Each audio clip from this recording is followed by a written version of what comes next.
Pues se nos fue el 2016, perdón, entre las manos y iniciamos este último programa del año con un concepto ligado a un hecho.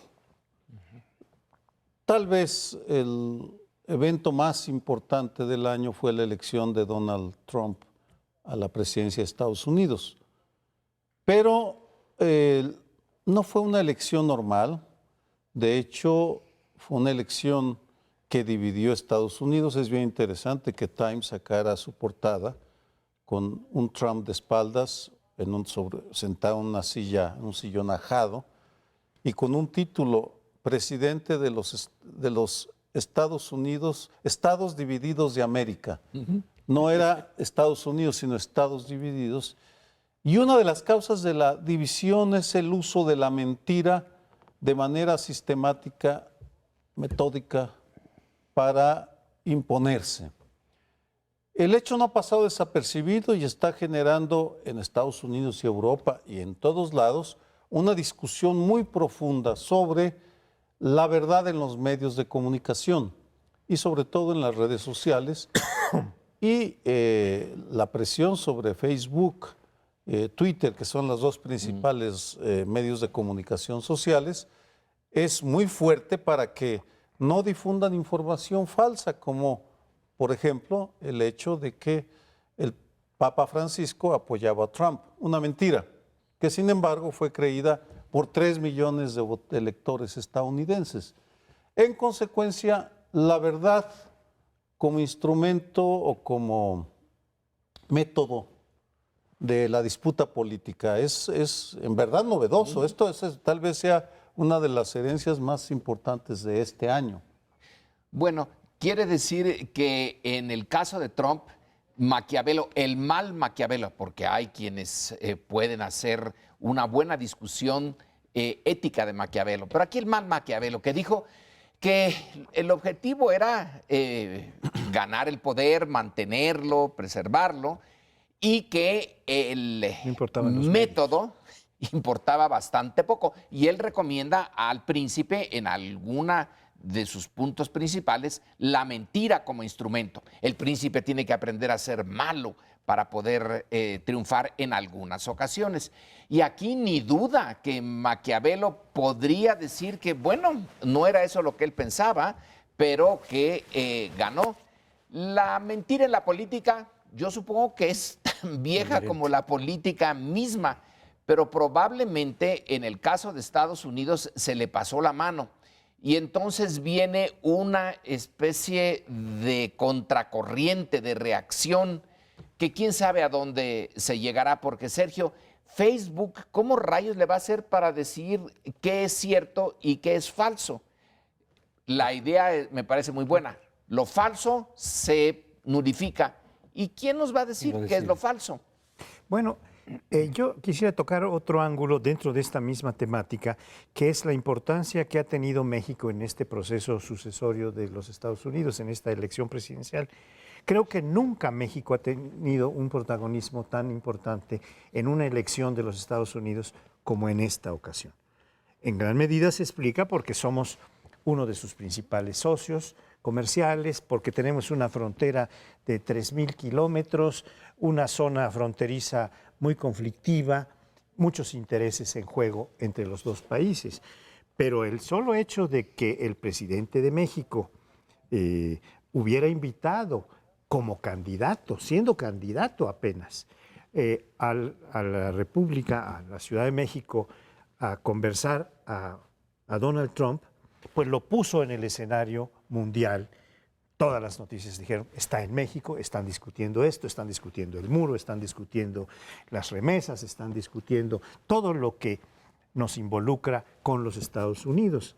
Y esto hizo que el protagonismo de México y de los mexicanos y de los latinos que se identifican con los mexicanos en varias cosas, sobre todo en términos políticos en los Estados Unidos, pudieran actuar.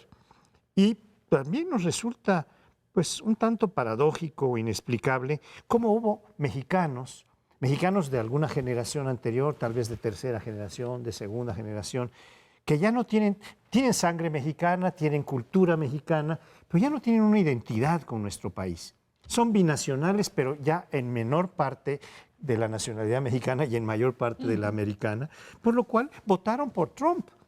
Votaron por Trump muchísimos latinos y mexicanos, incluso algunos líderes, aunque aparentemente la mayoría votó por Clinton, por Hillary Clinton. Pero el caso es que México estuvo muy presente en este proceso y allí también se jugaron muchas mentiras. ¿Quién lo invitó? ¿Por qué lo invitó? Si fue Videgaray, Videgaray se fue, pero no se fue por haber invitado a Trump. En fin, se inventaron cosas en torno de la relación México-Estados Unidos a propósito de la elección del presidente. Yo creo que sin duda uno de los acontecimientos de este año 2016 importantísimos fue el triunfo de la campaña en general de Estados Unidos, como se dio la visita de Trump en las condiciones en las que se dio, y luego el triunfo de Trump, por supuesto, porque eso va a cambiar de una u otra manera muchísimas cosas a nivel de la relación bilateral y también a nivel mundial, no sabemos hasta dónde. El caso es que es obviamente uno de los eventos que marcan este año y que va a tener consecuencias para el país, para México.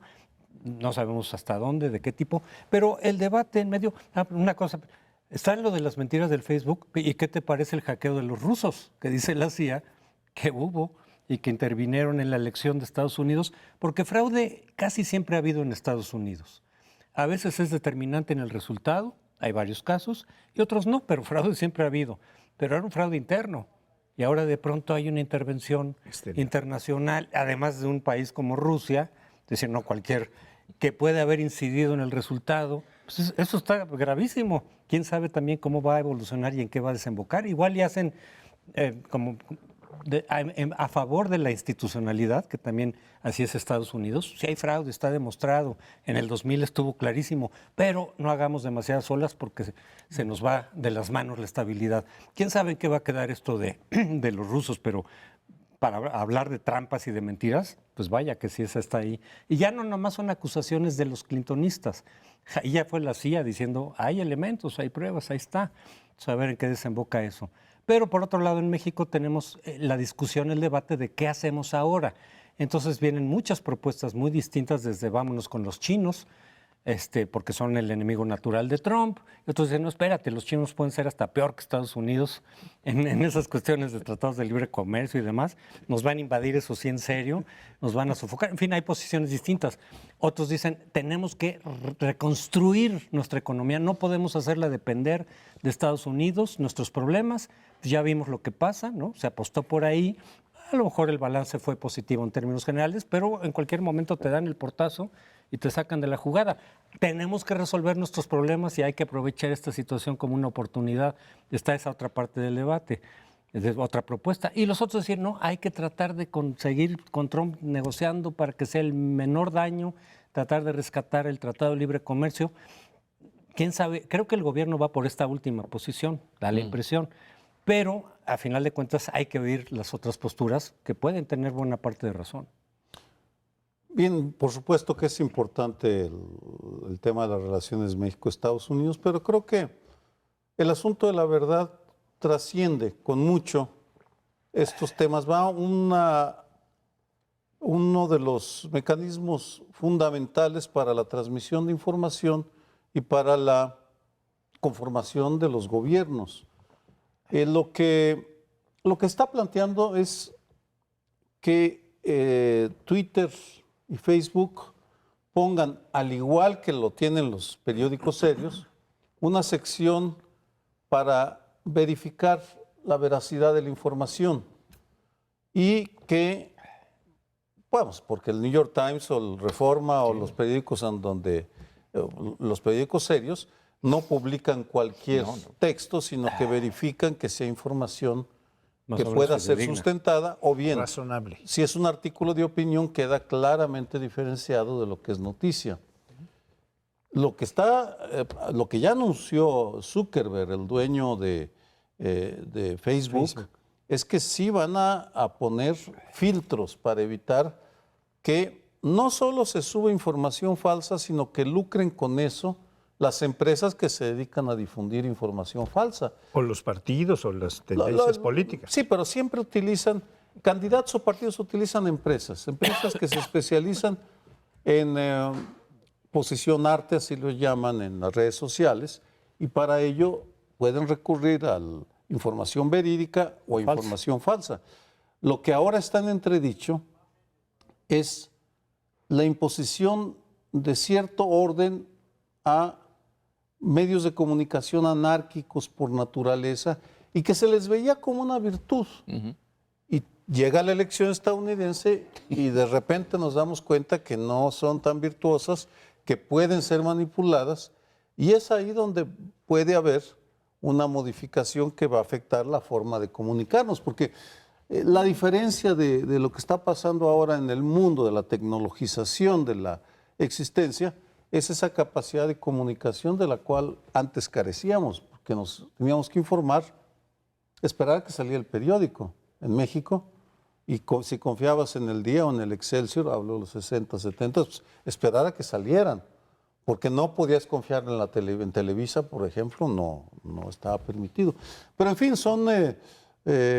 para mí ese es uno de los principales eventos del año, sin por supuesto negar la importancia de el cambio en la relación México-Estados Unidos. Es que hay muchas vertientes con lo del Trump, ¿no? O sea, Sí, el claro. triunfo de Trump es Sí. disparo para todos lados, ¿no? Yo creo que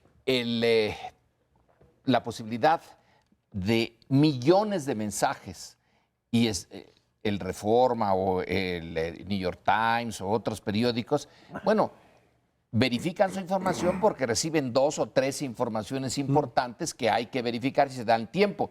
Pero cuando son millones y están surgiendo todos los días, vamos a ver si la tecnología lo permite. Otro punto, ¿por qué estas mentiras fueron decisivas, importantes?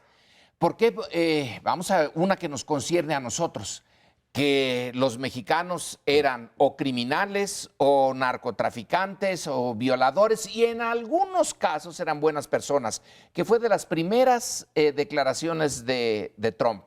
Bueno, es una falsedad. Pero ¿por qué esas y otras tuvieron gran peso? La idea de que Obama probablemente no es norteamericano, que muestre que sí lo es. Sigue todavía hoy el tema de si nació o no en Estados Unidos, porque juegan en función de los prejuicios del electorado. Aquí las mentiras importantes no caen en el vacío, sino que son fabricadas o prefabricadas en función de una visión del mundo que comparten muchos electores y que esto la reforzó, se convirtió en realidad. Lo que era mentira se convierte en realidad con esta alquimia y es una base sólida para que Trump siga siendo lo que es el presidente no solo de Estados Unidos, sino el líder de un tipo de Estados Unidos, que es el que a nosotros en particular no nos gusta, pero que es el que está dominando. Bueno, yo creo que esto de la verdad tiene muchos bemoles. Primero porque hay verdades que siempre se pueden poner en duda, ya que no son 100% verdades, tienen algún pequeño margen, a lo mejor es menor y entonces no queda sustantivamente como verdad porque hay un 10% falso y a veces es al revés, es un 90% falso y un pequeño, siempre se agarran de algún elemento que tiene verdad. Y estas son las medias verdades de las que se habla, ¿no? Que a veces no alcanzan la mitad, pero digamos que olvidándose de las proporciones, hay cuestiones que son verdad en alguna medida, como por ejemplo, que los Estados Unidos fueron afectados por el Tratado de Libre Comercio. Los que fueron afectados fueron un grupo de trabajadores blancos, WASPs, olvidados, que son conservadores y que sí sintieron que perdían en las prestaciones, en los empleos, y esto se generalizó como si fuera así. Todos dijeron, sí, nos están dañando, y los mexicanos y los latinos están tomando los puestos que nos corresponderían a nosotros, cuando ellos no quieren hacerlos, cuando ni los negros quieren hacerlos. De tal manera que las medias verdades están allí para ser dilucidadas. Bien, se nos terminó el tiempo de este primer bloque. Interrumpimos. Espérenos. Ya tratamos en otra ocasión el tema del ejército y su demanda de un marco legal diferente que le permita desempeñar sus funciones, las funciones que ya está haciendo ahora y desde hace tiempo, como suplente de una policía que no da el ancho frente a la violencia que se ha desatado en México. La demanda del ejército en boca del general secretario Cienfuegos tiene un elemento razonable. ¿Cómo van a desempeñarse si el marco legal no está claro? Pero hay que ir más allá de eso. ¿Por qué se llega en México a necesitar modificar una legislación que durante mucho tiempo funcionó? Claro que de vez en vez la violaban, ni duda. El ejército ha sido la columna vertebral o parte de la columna vertebral del sistema priista a partir del triunfo del nuevo régimen después de la revolución. Antes que el PRI, antes que el PNR, estaba el ejército y durante un buen tiempo funcionó mucho mejor que el PNR para mantener la estabilidad interna y mantener al grupo en el poder. Pero lo que se está jugando, lo que se va a jugar en el 2017 es una modificación que puede tener implicaciones de muy largo plazo. Modificar el rol del ejército, eso es lo que queremos discutir. Pues indispensable, porque no estamos hablando de un asunto menor.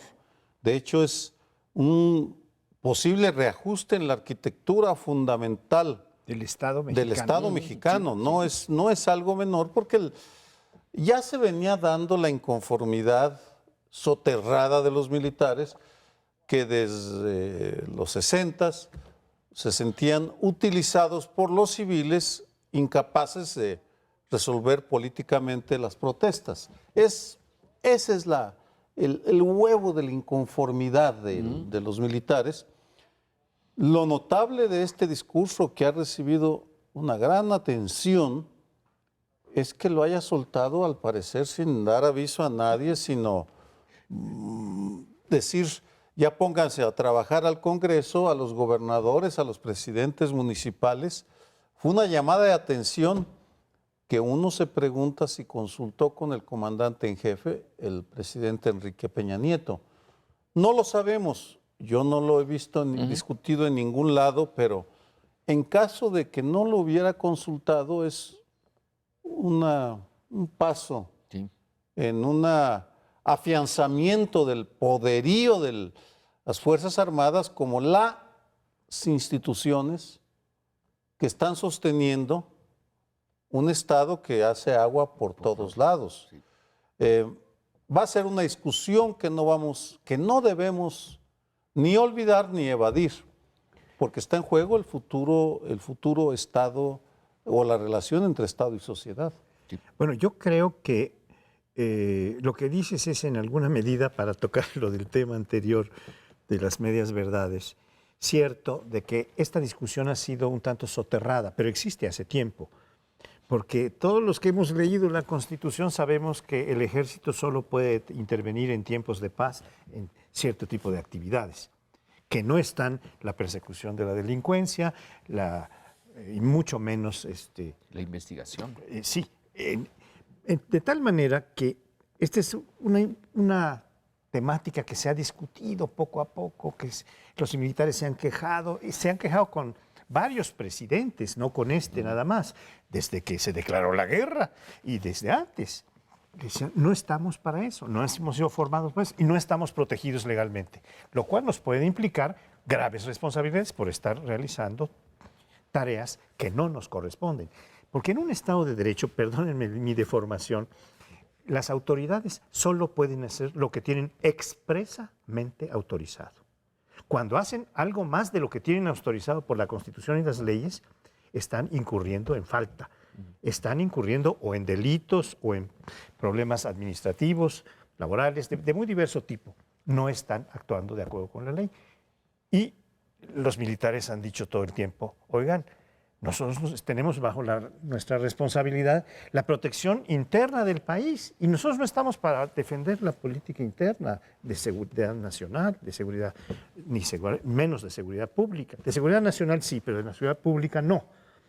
Y nos la están encomendando sin ningún respaldo legal. Entonces, ellos tienen razón en esa perspectiva.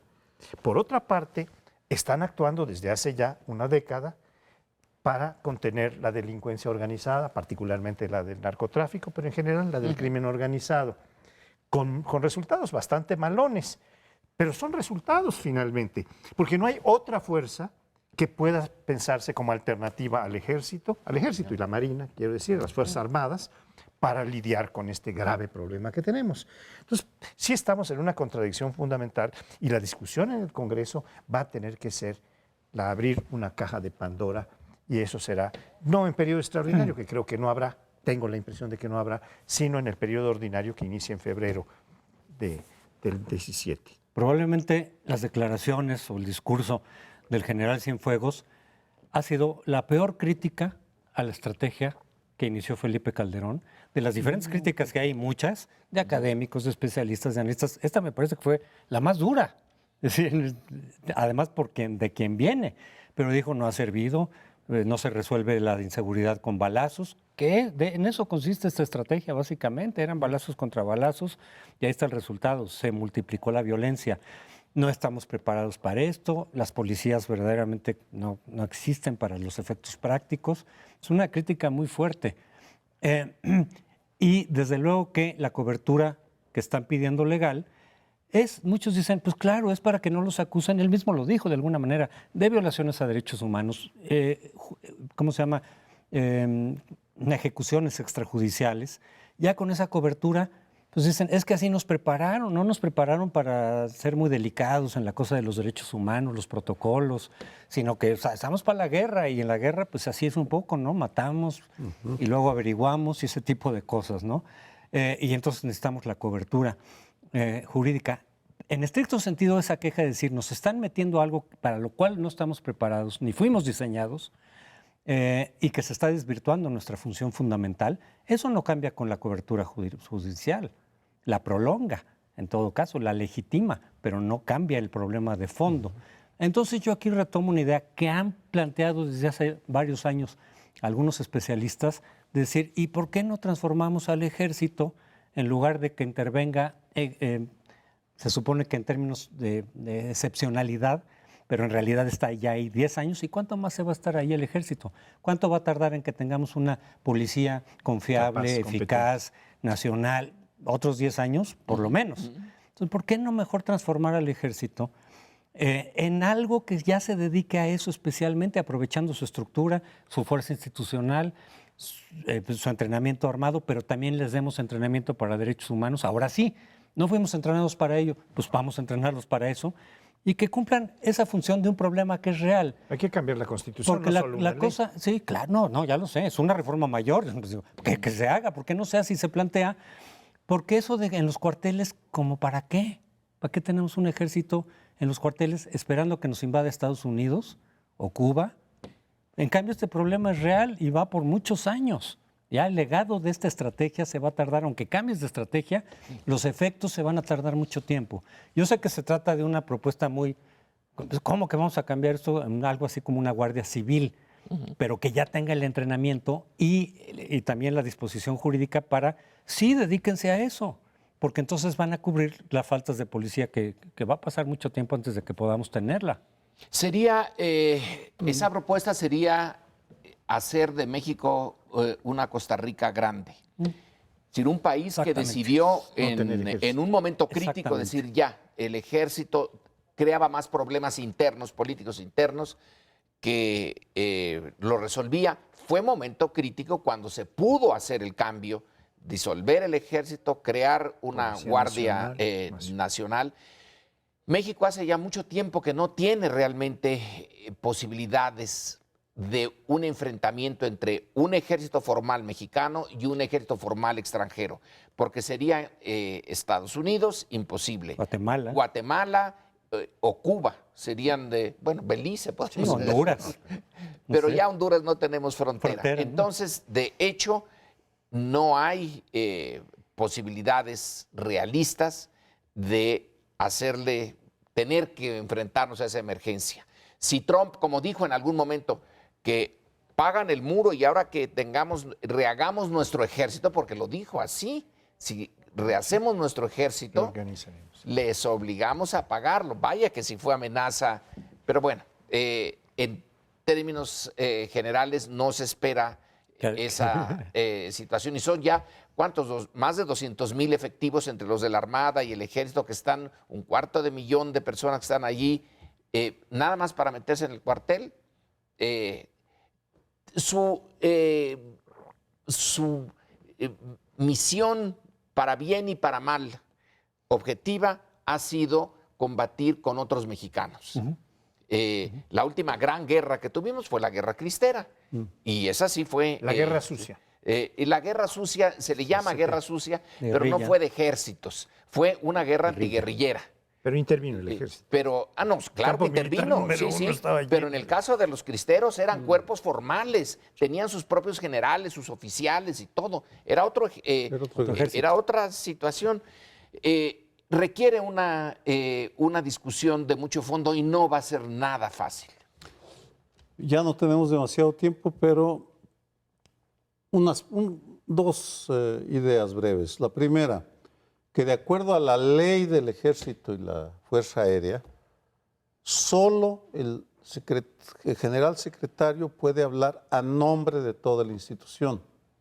Por tanto, esta declaración, discurso, memorándum, lo que haya sido, tiene un peso enorme. Segundo, si el general Cienfuegos va en serio, va a tener que autorizar a otros voceros del Ejército para que intervengan en un debate con otras representaciones de la sociedad, porque... Y en el Congreso. En el Congreso, pero trasciende al Congreso, va a ser necesaria airear el tema. La primera sesión del seminario sobre violencia y paz del colegio va a ser sobre este tema, sobre el Ejército, con 3 especialistas, el 26 de enero, para hablar sobre cómo nos deja, qué podemos hacer de la academia. Ahora, cuando se invita a los militares a estos eventos, no pueden, si están en activo, porque se los tiene que autorizar el general secretario. Está lleno de candados que vamos a tener que, si no romper, sí revisar para poder generar la discusión que amerita el tema. Y si no se rompen, no se va a generalizar esa discusión. Pero nos tenemos que ir. Espérenos para la siguiente fase de nuestra problemática. Bueno, y en el balance del 2016, pues es inevitable hablar de la corrupción.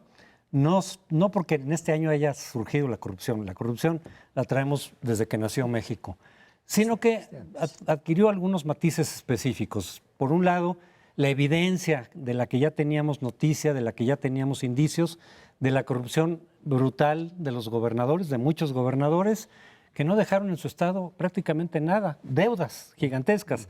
Pero vaya, se llevaron las sillas, se llevaron las servilletas, arrasaron con todo, una corrupción brutal, que se tradujo en un resultado electoral también de las elecciones del 2016, pues insólito, en donde el PRI perdió lo que nunca había perdido, en la magnitud en que nunca había perdido en términos de estados, al grado en el cual el PRI hoy tiene ya por primera vez minoría en el gobierno de los estados, tiene solo 15 estados a los que pueda perder en el 2017. Pero un poco todo eso es a causa de la corrupción, de la indignación de los ciudadanos, de los electores en los diferentes estados que cambiaron un poco ese balance. El PRI perdió muchísimos estados y eso ha hecho que reaccionen a su vez los partidos para tratar de expulsar de sus filas a algunos de estos exgobernadores, a ver hasta dónde llega el combate a la corrupción.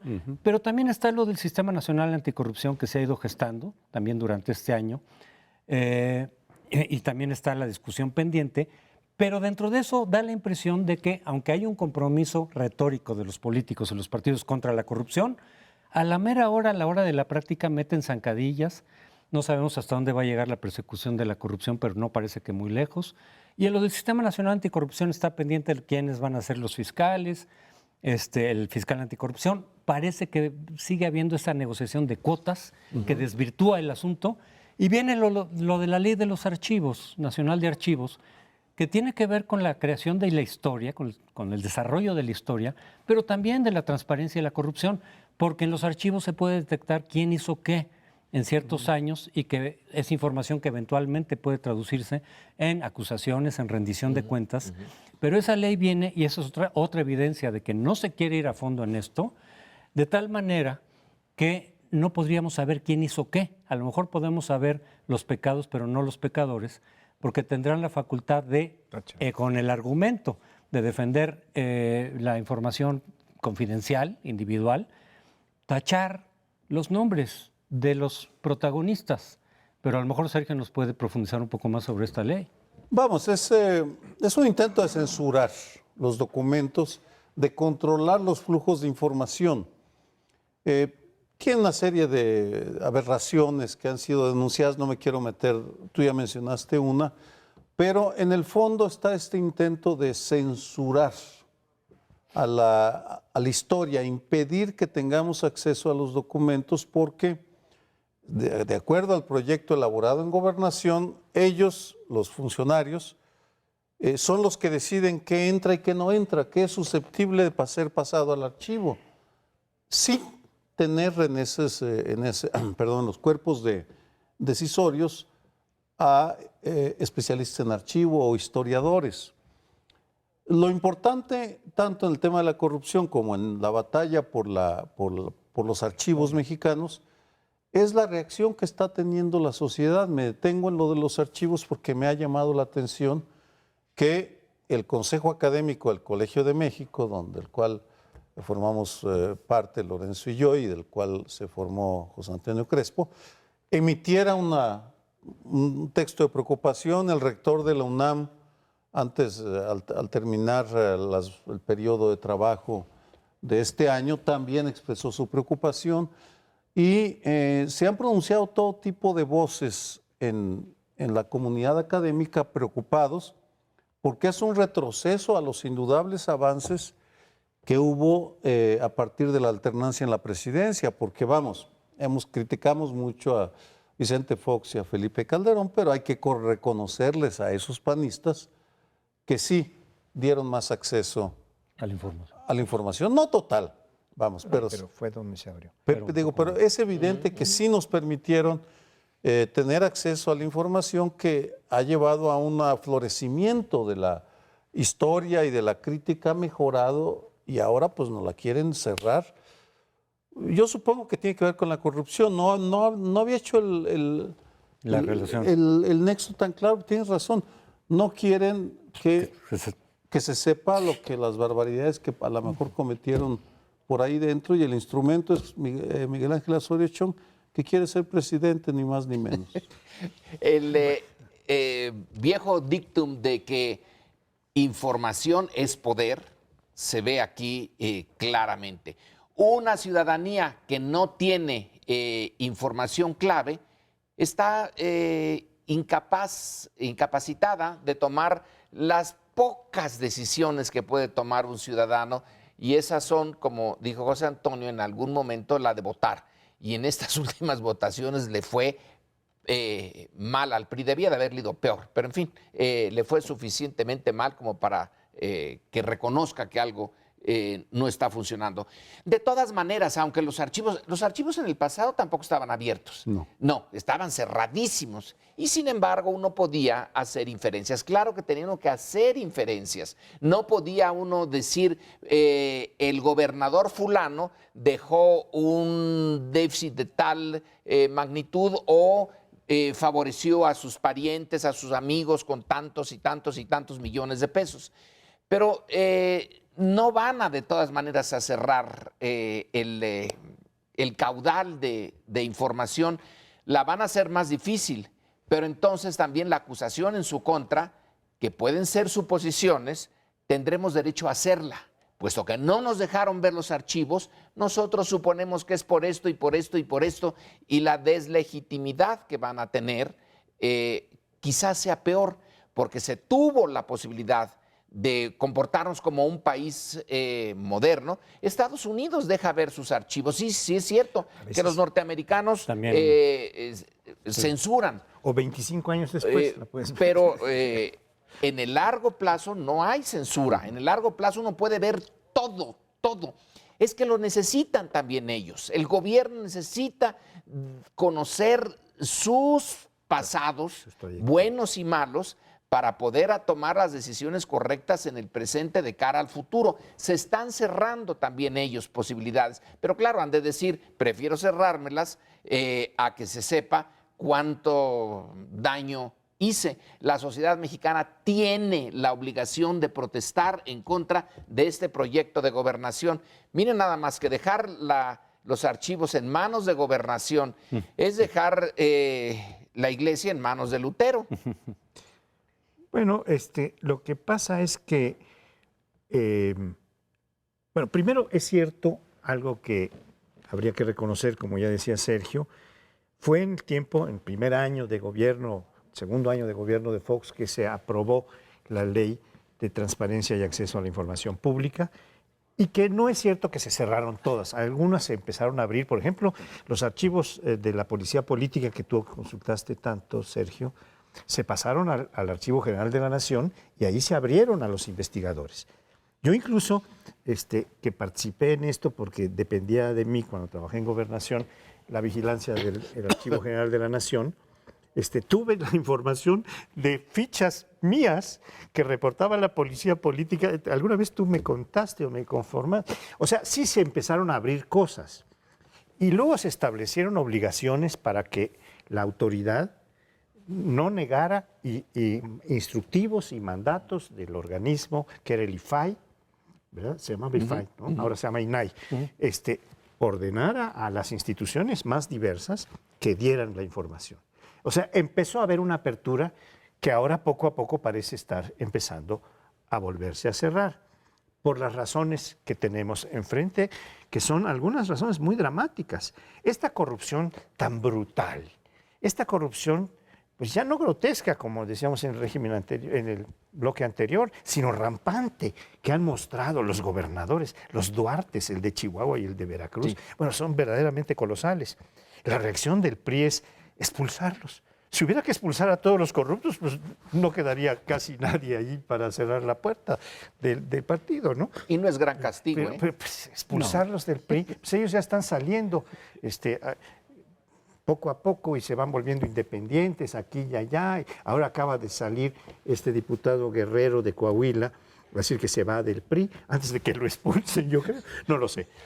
Pero y va a competir como independiente. Pero hay una serie de instrucciones que se dan a nivel de la administración pública en el sentido de que muchas de las juntas donde se levantaban actas detalladas de la decisión que se iba a tomar, ¿quién opinaba que esas ya no se están haciendo hace mucho?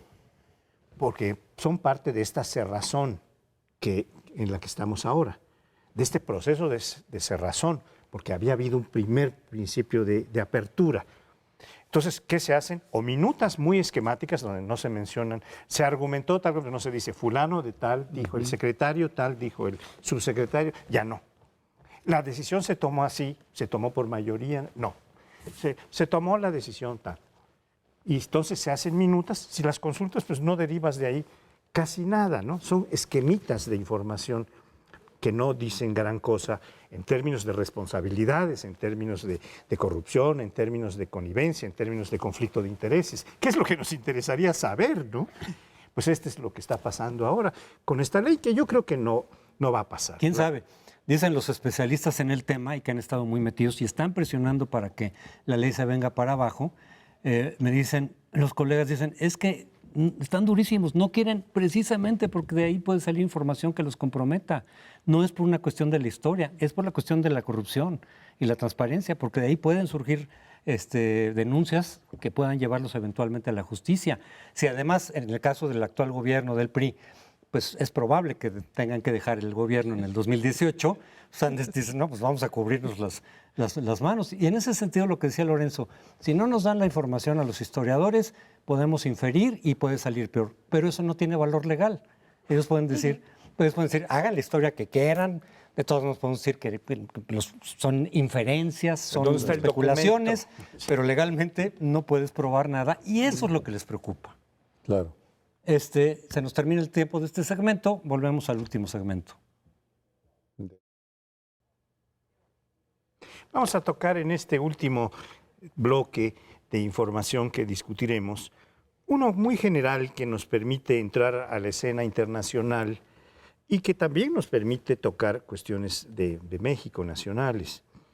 Y es si estamos en el final de una época que se ha caracterizado por las relaciones globales, sobre todo en la economía, pero también en muchos otros lados, en la cultura, en la información, que se basa en gran medida en las tecnologías de información tan ágiles, tan importantes, tan eficaces para transmitir.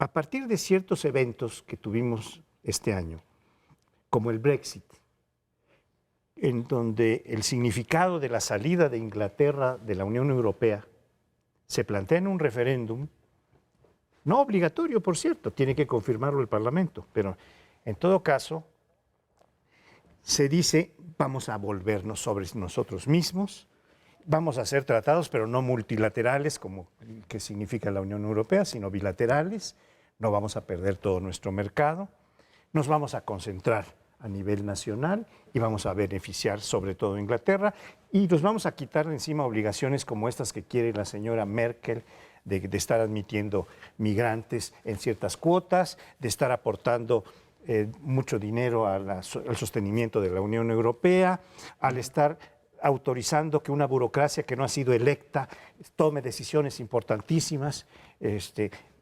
Están sugiriendo que allá había corrupción. El Brexit es todo un significado. Pero esto fue subrayado sobre todo muy ampliamente cuando Trump se declara contra la globalización. Y no solo contra la globalización en abstracto, sino decir voy a declarar la guerra a China. China que ha sido su principal socio y aliado en las últimas décadas. Y se ha construido una solidísima relación de intercambio, de sociedad, de asociación entre China y Estados Unidos, con una deuda gigantesca de los Estados Unidos que tiene a su favor China, que es impagable. Y cuando Trump dice, voy a declarar la guerra, sí, dirá lo que quiere el señor Trump, pero dicen los funcionarios chinos, pero tiene que cumplir las obligaciones que ha contraído. Los compromisos que tiene, que no son compromisos así de lengua, sino legales, y que significan, tiene que cumplirlos. Entonces, vamos a ver si estamos realmente volviendo a un tiempo en donde la globalización por lo menos se atenúa, eso parece que sí, y volvemos a un cierto nacionalismo, ya que países tan importantes, metropolitanos les llaman algunos, como Estados Unidos o como Inglaterra, están tomando estas medidas que se vuelcan sobre sí mismos y dicen nos cerramos nuevamente para favorecer a nuestro país por encima de todo y dejamos atrás las relaciones. Y esto nos lleva también a pensar en nuestro propio nacionalismo y nuestra situación hacia el futuro. ¿Por qué la globalización ha sido criticada en Estados Unidos o en otras partes, aquí incluso? Porque sus beneficios, prometió beneficios que implicaban una cierta justicia social. Dijo, cuando se abran las fronteras y los monopolios internos queden destruidos, se mejorará la eficacia de las economías, habrá una mejor distribución de las cargas y los beneficios de esta gran fábrica mundial de bienes y de servicios. Pero ¿qué ha ocurrido en realidad? ¿Qué ocurrió en México directamente? Una concentración de la riqueza que no había antes, que ya estaba mal distribuida. Con el nuevo modelo basado en el mercado mundial, bueno, tenemos lo que ya nos dijeron las cifras, que en 4 familias se concentra, en el caso de México, el 8% del Producto Interno Bruto. Es contra esto que tiene lugar la rebelión. La rebelión puede ser medio o mucho demagógica por parte de Trump, pero tiene una base social, y la base social es el reclamo de que sí, la globalización muy bien Adam Smith, qué bien le salió su teoría del mercado, pero la concentración del ingreso ha hecho el mundo más injusto y ahí tienen una base de, casi diría yo, moral, los que están poniendo en duda la globalización. No Trump, pero los que apoyaron a Trump. De hecho son dos fenómenos simultáneos que a veces se confunden, pero que son diferentes. El primero es al que te refieres tú, Lorenzo, indudable, que tiene que ver con el modelo de economía del mercado o capitalismo. Y lo que ha prevalecido es el modelo impulsado por los reaganistas a partir de 1981, cuando el Banco Mundial o el Fondo Monetario Internacional, no recuerdo, sacan el informe Berg, que era la política de ajuste estructural que implicaba la reducción en el tamaño del Estado. Y ese modelo, seguido a rajatabla por la Thatcher en Inglaterra, Reagan en Estados Unidos, y que nos imponen en parte y que adoptan Carlos Salinas y la tecnocracia que lo acompaña, es la que lleva a esta concentración de la riqueza, que también se expresa en Estados Unidos. Entonces, ahí está una disputa monumental entre dos modelos de capitalismo que tienen en el centro el papel del Estado. Y va a ser una discusión indudablemente feroz, porque aquí la batalla no se tiene tan clara, pero en Estados Unidos sí hay una resistencia clarísima. Y los liberales o los demócratas que propugnan por un Estado más activo, en el control de armas, por ejemplo, se van a enfrentar a los que no quieren ningún tipo de control sobre armas. Esa sería una vertiente.